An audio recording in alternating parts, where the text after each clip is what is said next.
Good evening बच्चों। चलिए आज हम पढ़ने वाले हैं अध्याय 4 आंकड़ों का प्रबंधन। इसमें हमने बच्चों 5 जो प्रश्न हैं आपके छोटे छोटे ऑप्शन के रूप में दिए हैं वो हमने बना लिए हैं। आज हम बनाने वाले हैं इसके आईएमपी क्वेश्चन जो कि 2 नंबर और 3 नंबर और 4 नंबर तक पूछने वाले हैं। ये कक्षा 8वीं का वीडियो है बच्चों। अगर आप कक्षा 8वीं के विद्यार्थी हैं तो प्लीज आप इसको जरूर देखिएगा, क्योंकि ये क्वेश्चन बैंक आपकी प्रश्न बैंक के रूप में मध्य प्रदेश राज्य द्वारा शिक्षा केंद्र मतलब आपके मध्य प्रदेश राज्य शिक्षा केंद्र ने इसको जारी किया है। उस बुक को मैं पूरा सोल्व करवा रहा हूँ। अगर आपको ये वीडियो अच्छा लगता है तो प्लीज आप इस वीडियो के माध्यम से अपनी पढ़ाई को और अच्छे से बना सकते हैं। और अगर आपको ये वीडियो से कुछ भी सीखने को मिलता है तो प्लीज मेरे channel career institute by Radhe sir को सब्सक्राइब कीजिएगा और कमेंट करके जरूर बताइएगा कि आपको ये वीडियो कैसा लगा। चलिए बच्चों आज हम स्टार्ट करते हैं फिर इसका प्रश्न बनाना। ठीक है, क्या दिया है कि एक थैले में 5 लाल गेंद और 3 पीली गेंद है। देखो एक क्या है, थैला है, उस थैले में 5 लाल गेंद है और एक पीला थैला है, उस पीले में कितनी है, 3 पीली गेंद है। ठीक है, थैला एक ही है ना, एक थैले में 5 गेंद है लाल और क्या है, 3 पीली गेंद है। थैले के अंदर बिना देखे लाल गेंद प्राप्त करने की प्रायिकता, मतलब बिना देखे आप लाल गेंद कितनी बार निकाल सकते हैं, तो जितनी गेंद होगी उतनी बार ही निकाल सकते हैं ना बच्चों। पर यहाँ पर थोड़ा सा कंसेप्ट क्या रहेगा कि टोटल करेंगे और फिर हम गेंद निकालेंगे। ठीक है, तो चलिए मैं इसको बनाता हूँ आपके सामने। तो आंसर बनाते हैं। तो देखो हम क्या लिख सकते हैं, सबसे पहले हमको क्या लिखना है बच्चों कि कुल गेंद। तो कुल गेंद कितनी है, कुल गेंद है ना, कुल गेंद कितनी दी है अपने को, कुल गेंदों की संख्या कितनी दी है बच्चों। तो हम क्या लिख सकते हैं यहाँ पर हम लिख सकते हैं 5 प्लस 3 बराबर कितनी हो जाएगी, 8। मतलब टोटल गेंद कितनी है, लाल और दोनों आपकी 8 है। ठीक है, अब हमको क्या बोला कि लाल गेंद की प्रायिकता, तो हम यहाँ क्या लिखेंगे, की लाल गेंद की प्रायिकता। ठीक है, लाल गेंद की प्रायिकता क्या होगी बच्चों, तो यहाँ पर हम क्या लिख सकते हैं, लाल गेंद की प्रायिकता बराबर हम लिखेंगे कि टोटल गेंद 8 है, उसमें से हमको लाल निकालनी है तो हम 5 है तो 5 बार ही निकाल सकते हैं बच्चों। मान लीजिएगा ये इस प्रकार का हम बॉक्स बना लेते हैं। ठीक है, इसके अंदर हमने टोटल 8 बॉल डाल दी है और इसमें से हमको लाल निकालनी है। तो लाल बॉल है कितनी बच्चों, 5। तो हम डालेंगे तो 5 ही निकल सकती है ना, कि 6 हो जाएगी अंदर रहेगी तो नहीं ना। ठीक है, तो 5 बॉल है तो आपकी 5 बॉल ही निकलेगी। तो बस इस प्रकार आपको लिखना है। तो इसका आंसर क्या हो जाएगा, 2 स्टेप का आंसर है और इसका आंसर यही हो जाएगा। ठीक है, चलिए हम बनाते हैं इसका दूसरा क्वेश्चन। आपका जब एक पासे को फेंका जाता है तो निम्नलिखित प्रत्येक घटना की प्रायिकता ज्ञात कीजिए। अब देखिए पासा हमने अभी ऑप्शन में देखा ही था अगले वीडियो में, अगर आपने वो वीडियो नहीं देखा तो आप प्लीज देखिएगा उसको, आपको पासे का नॉलेज हो जाएगा और मैं आपको इसमें भी बताने वाला हूँ। तो पासे को कैसे सोल्व करते हैं, चलिए इस क्वेश्चन को एक बार और पढ़ते हैं फिर बनाते हैं। जब एक पासे को फेंका जाता है तो निम्नलिखित की प्रत्येक घटनाएं प्रायिकता होगी। मतलब ये आपके 3-4 क्वेश्चन दिए हैं यहाँ से छोटे छोटे। तो क्या है पहला, 5 से बड़ी एक संख्या, 5 से बड़ी एक संख्या नहीं और सबसे छोटी अभाज्य संख्या और सम संख्या। तो हम इन क्वेश्चन को बनाने वाले। ठीक है, तो मैं इनको यहाँ लिख लेता हूँ और फिर हम इसको सोल्व करते हैं। देखिए बच्चों, तो सबसे पहले हमसे पहला क्या पूछा कि 5 से बड़ी संख्या एक संख्या होनी चाहिए ना, कि 5 से बड़ी एक संख्या। तो इसको बनाने से पहले इसका कंसेप्ट देखो कि पासा होता क्या है। तो हम क्या लिख सकते हैं, पासा बराबर 1 2 3 4 5 6, क्योंकि पासे की फलक कितनी होती है ना, उसकी साइड से कितनी होती है, पासे में साइड से कितनी होती है, 6। अब हमसे पहला क्या पूछा, देखो हमसे पूछा कि 5 से बड़ी एक संख्या, क्या 5 यहाँ से 1 2 3 4 5, 5 के बाद में पासे में एक संख्या आती है जो बड़ी होती है, वो क्या होती है, 6 होती है। तो हमको कैसे लिखना है बच्चों, आंसर डाल के आपको ऐसा लिखना पड़ेगा। कैसे, थोड़ा सा व्यवस्थित, आपको 3 नंबर का रहेगा कि इस प्रकार थोड़ा सा व्यवस्थित लिखिएगा। कैसे, देखो 5 से बड़ी एक संख्या बतानी है ना, तो हम क्या लिखेंगे, 5 से बड़ी 5 से बड़ी संख्या की प्रायिकता, ठीक है, प्रायिकता, ठीक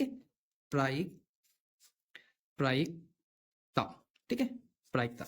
तो यहां पर क्या होगा, देखो एक संख्या होती है कौन सी, 6, और टोटल कितनी है, 6। तो इस प्रकार आपको लिखना और ये लाइन लिखनी जरूरी है ना। तो ये पहला हो गया कि 5 से बड़ी एक संख्या हाँ होती है, कौन होती है, 6 होती है, और उसको हम 1 लिखेंगे क्योंकि एक संख्या होती है। ठीक है, और टोटल कितनी है, 6, तो 1/6 लिखेंगे। दूसरा क्या है आपका, तो दूसरा देखो बच्चों, दूसरा हमसे पूछा है कि 5 से बड़ी संख्या नहीं है। तो 5 से बड़ी संख्या कौन नहीं है, इसको छोड़ देंगे तो 1 2 3 4 5 है ना, बड़ी संख्या नहीं है, मतलब छोटी संख्या चाहिए 5 से, तो ये हो जाएगी 5 तक पूरी आ जाएगी है ना। तो हम इसमें क्या लिख सकते हैं कि 5 से बड़ी संख्या नहीं है, यहाँ लिखेंगे 5 से बड़ी 5 से बड़ी संख्या नहीं है, कौन नहीं है, तो यहां पर मैं नीचे लिख देता हूं 1 2 3 4 और आपका 5, क्योंकि 6 तो बड़ी हो जाएगी। ठीक है, तो ये दूसरे का भी हो गया। उसी प्रकार तीसरे का भी देख लेते हैं।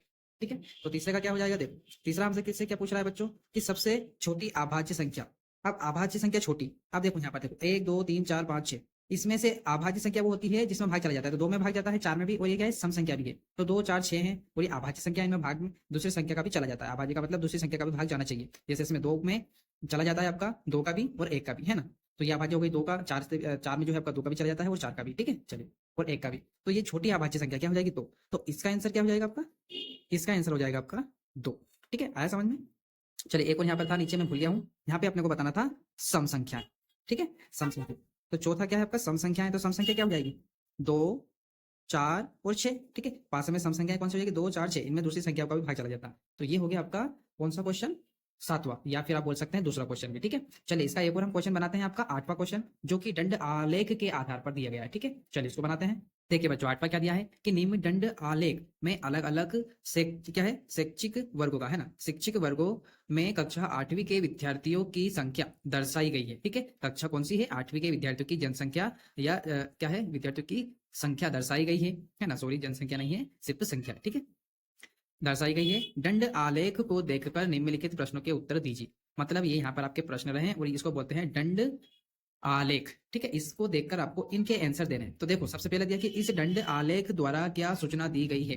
कितना इजी क्वेश्चन पूछा लिया है, जो उसका आंसर क्या है आपके प्रश्न में छुपा है कि इसको देखकर किसकी जानकारी दे रहे हैं आप? किसकी दे रहे हैं बच्चों? शिक्षित वर्गों में कक्षा 8वीं के विद्यार्थियों की संख्या को प्रदर्शित कर रहे हैं। यहाँ पर दर्शाइए की जगह क्या लिख सकते हैं आप? प्रदर्शित कर रहे हैं। ठीक है, ये इसका आंसर यहाँ से यहाँ तक आप लिख सकते हैं। क्या लिख सकते हैं कि निम्न दंड आलेख में अलग अलग शिक्षक या शिक्षक वर्गों में कक्षा 8वीं के विद्यार्थियों की संख्या को प्रदर्शित कर रहा है। बस ये हो गया। दूसरा देखो, दूसरा क्या है? किसी वर्ष में विद्यार्थियों की संख्या में अधिकतम वृद्धि हुई। मतलब ये वर्ष दिए हैं 2003 से 4, 4 से 5, 2005 से 2006, 2006 से 2007 और 2007 से 8। इसमें आपको बताना है कि अधिकतम वृद्धि हुई तो कौन सा साल है ऐसा? देखो बच्चों, यहाँ पर 0 था, 50 हो गया, 50 से 100 हो गया, 100 से 150। तो अधिकतम वृद्धि कहाँ से हुई? देखो कुछ था ही नहीं, तो यहाँ से 50 पर गए तो यहाँ पे ज्यादा वृद्धि हुई ना। यहाँ पे तो 50-50 का गैप है। ठीक है, और यहाँ पर 50-50 की वृद्धि हुई है, पर यहाँ कुछ था ही नहीं, वो तो एकदम से वृद्धि हुई ना 50 की। तो यहाँ पर ही सबसे अधिक वृद्धि हुई है कौन से वर्ष में? 2003 से 2004। तो इसका दूसरे का आंसर हम क्या लिख सकते हैं?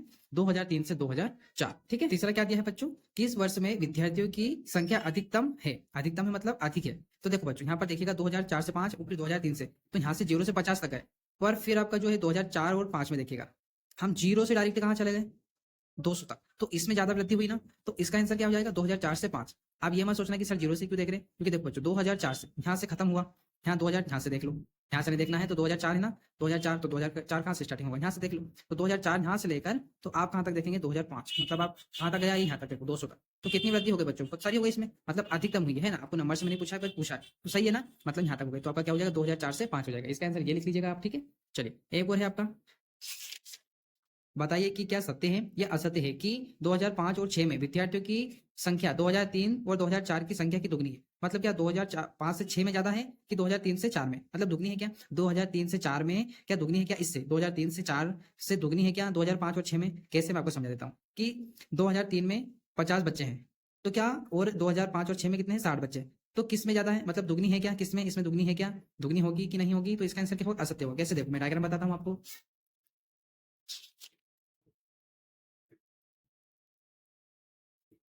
देखो बच्चों 2004 से 5 में देखना है और फिर 2005 से 6 में, तो कितनी वृद्धि हुई यहाँ पर? तो देखो बड़ा है या नहीं बड़ा है? तो देखो दुगना का मतलब डबल होना चाहिए बच्चों। 2004 और 5 में जितनी थी उससे डबल होना चाहिए कहाँ पर? 2005 और 6 में। तो देखो दो यहाँ पर देखते हैं तो 200 था।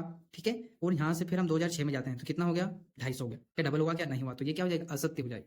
2004 और 5 में आपकी कितनी जनसंख्या थी? 200। तो क्या बोला है कि 2005 और 6 में क्या दुगनी होगी क्या? तो दुगनी हुई क्या? नहीं हुई, सिर्फ 50 ही बढ़ा यहाँ पे। तो ये क्या हो जाएगा? असत्य हो जाएगा। ठीक है, इस प्रकार आपको बताना था। तो उम्मीद है आपको ये तीनों क्वेश्चन अच्छे से समझ में आ गए होंगे। बहुत इंपॉर्टेंट क्वेश्चन है, अगर आपको समझ में नहीं आए तो प्लीज आप मेरे को कमेंट करके बताइएगा। मैं इसको एक बार और आपको अच्छे से समझाने की कोशिश करूंगा। और अगर आपको ये वीडियो से समझ में आया है तो प्लीज़ कमेंट करके भी बताइएगा। और मेरे channel career institute by Radhe sir को जरूर सब्सक्राइब कर लीजिएगा ताकि आपको ऐसे ही वीडियो मिलते रहे। Thank you for watching.